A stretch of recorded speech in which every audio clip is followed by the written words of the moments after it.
안녕하세요. 초간단 자바의 저자 이현석입니다. 반갑습니다. 지금부터 두 번째 챕터 강의를 시작하도록 하겠습니다. 동영상 강의에서는 책의 자세한 내용을 전부 다루기보다는 실습에 필요한 내용 위주로 간단한 설명과 함께 실습을 진행해 보도록 하겠습니다. 상세한 내용들은 책에서 확인해 주시면 고맙겠습니다. 두 번째 챕터는 자바 입문, 숫자와 문자, 그리고 주석입니다. 이번 시간에는 프로그래밍을 할 때 가장 기본적이면서 자주 사용될 만한 데이터 형태인 숫자와 문자에 대해 알아보는 시간을 가질 거예요. 목차를 한번 살펴봅시다. 레슨 1에서는 단순한 숫자를 출력하는 방법을 살펴볼 거고요. 레슨 2에서는 문자와 문자열이라는 것의 차이를 알아보고 이들을 사용하는 방법들을 확인해 보도록 하겠습니다. 레슨 3에서는 자바에서 문자나 문자열을 표현하는 방법상의 제약 때문에 일반적인 방법으로는 표현하지 못하는 문자들, 즉 따옴표나 줄바꿈 등을 표현하기 위해 사용되는 특수문자와 이스케이프에 대해 알아볼 거고요. 레슨 4에서는 소스코드에 영향을 주지 않고 설명을 추가할 수 있는 주석에 대해 알아보도록 하겠습니다. 다음 페이지에는 학습 목표가 있습니다. 잠깐씩 시간을 내서 학습 목표 및 주요 용어들을 숙지하시고 시작하시면 공부에 큰 도움이 될 겁니다. 자, 그럼 숫자를 한번 살펴볼까요? 자바에서는 소스코드 상에서 따옴표로 묶이지 않은 숫자만을 숫자로 인식합니다. 이게 무슨 말이냐 하면 소스코드 안에 그냥 37이라고 쓰면 이것은 숫자지만 따옴표로 묶인 37은 숫자가 아니라는 거죠. 숫자가 아니라는 것은 덧셈이나 뺄셈과 같은 사칙 연산 같은 것을 사용할 수 없다는 의미이기도 해요. 자, 그러면 앞에서 배운 표준 출력을 통해서 그냥 숫자를 한번 출력해 볼게요. 아까와 마찬가지로 src 폴더 아래에 자바 클래스를 생성해 주겠습니다. 여기서는 number example 이라는 이름으로 클래스를 생성하도록 할게요. main enter sout enter 여기에 37을 넣고 실행을 한번 해보겠습니다.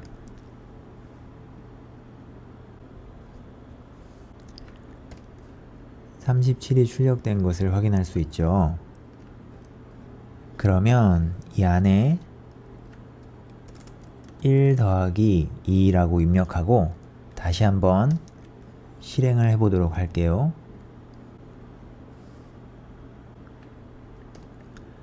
1 더하기 2의 결과값인 3이 출력된 것을 확인할 수 있습니다. 한번 실수끼리의 연산도 입력해 볼까요? 4.3 더하기 0.2를 넣고 실행하면 4.5가 잘 나왔죠. 덧셈만 넣어보기는 했는데 뺄셈을 넣어도 잘 동작합니다.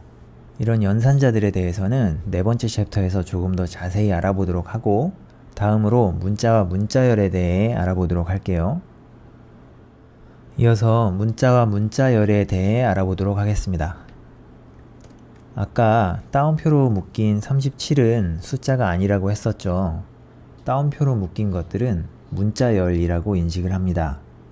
자바에서는 같은 글자라도 헛따옴표로 묶였는지 쌍따옴표로 묶였는지에 따라 문자와 문자열로 나뉘어서 취급합니다.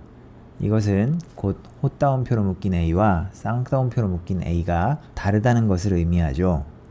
사람은 두 개가 같다고 생각할지 몰라도 자바에서는 두 개는 서로 다른 거예요.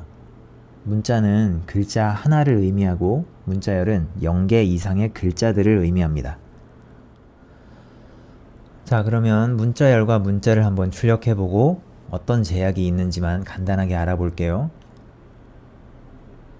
src 폴더 안에 새 클래스를 생성하고요. 이름은 string example 이라고 입력하겠습니다. main enter sout enter 여기에 나는 문자열 이라는 문장을 출력해 보고요. 그 아래에 헛따옴표 안에 나는 문자 라고 출력을 하려고 하면 빨간 밑줄이 가는 것을 확인할 수 있죠.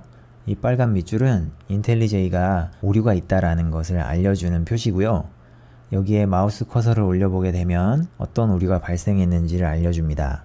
문자 타입에 너무 많은 문자들이 들어가 있다라는 건데요.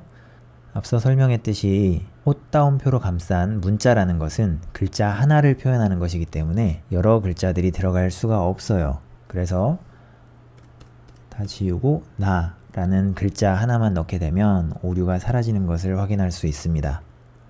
그러면 이대로 한번 실행해 볼게요. 둘 모두 잘 출력된 것을 확인할 수 있죠.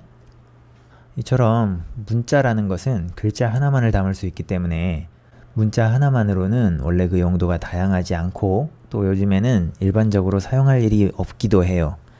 이 책에서도 문자는 거의 사용하지 않으니까 문자와 문자열이 어떻게 다른지 정도만 머릿속에 넣어두고 더 이상 신경 쓰지 않아도 좋습니다. 자, 다음은 특수문자와 이스케이프인데요.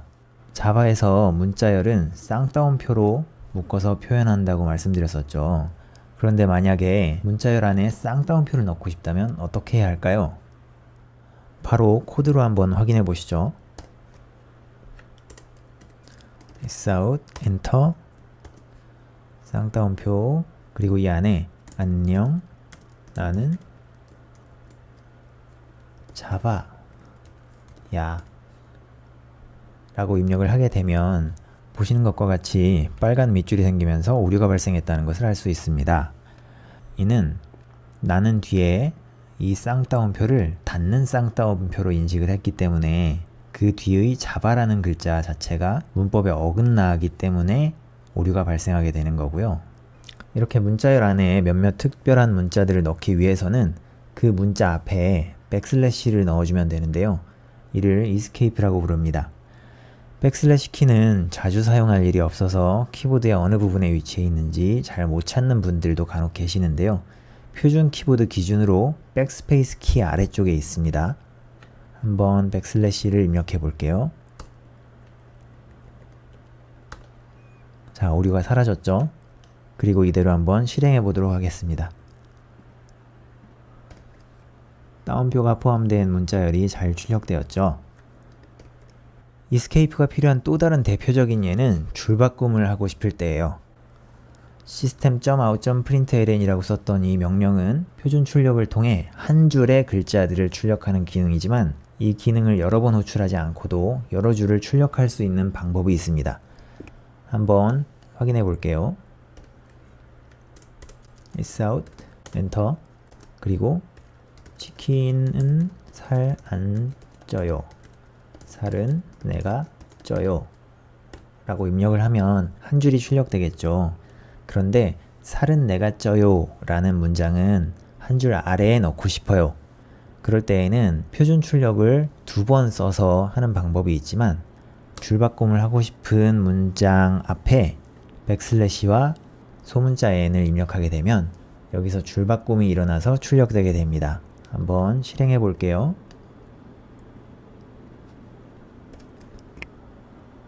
이렇게 두 줄이 잘 출력된 것을 확인할 수 있죠. 지금까지는 문자열 안에서 사용해야 하는 특수한 문자 중에 가장 많이 사용되는 두 가지에 대해서 알아보았고요. 따옴표를 사용하는 방법, 그리고 줄바꿈을 사용하는 방법이었습니다. 다음으로는 주석을 한번 알아볼게요. 주석의 사전적 의미는 낱말이나 문장의 뜻을 쉽게 풀어서 설명한 글이라는 거죠. 책에서 종종 보셨을 거예요. 프로그래밍에서의 주석도 마찬가지입니다. 코드에 대한 부연 설명을 추가할 수 있는 거죠. 당연히 코드에 영향은 미치지 않고요. 예제 코드를 통해서 한번 살펴볼게요. 새 클래스 파일 이름은 코멘트라고 입력하겠습니다. 메인 엔터 sout 주석을 배워봅시다. 그리고 이 아래에 슬래시 2개를 넣고 주석을 배워봅시다 라는 문장을 출력합니다 라고 적고 실행해 보도록 하겠습니다.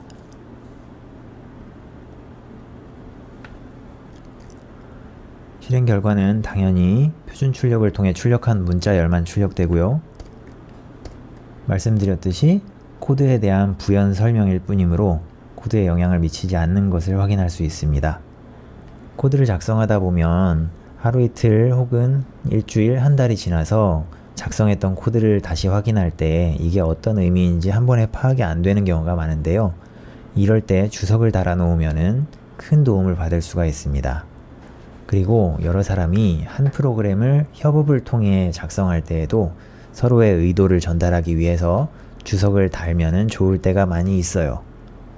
이것은 한 줄짜리 주석이었고요.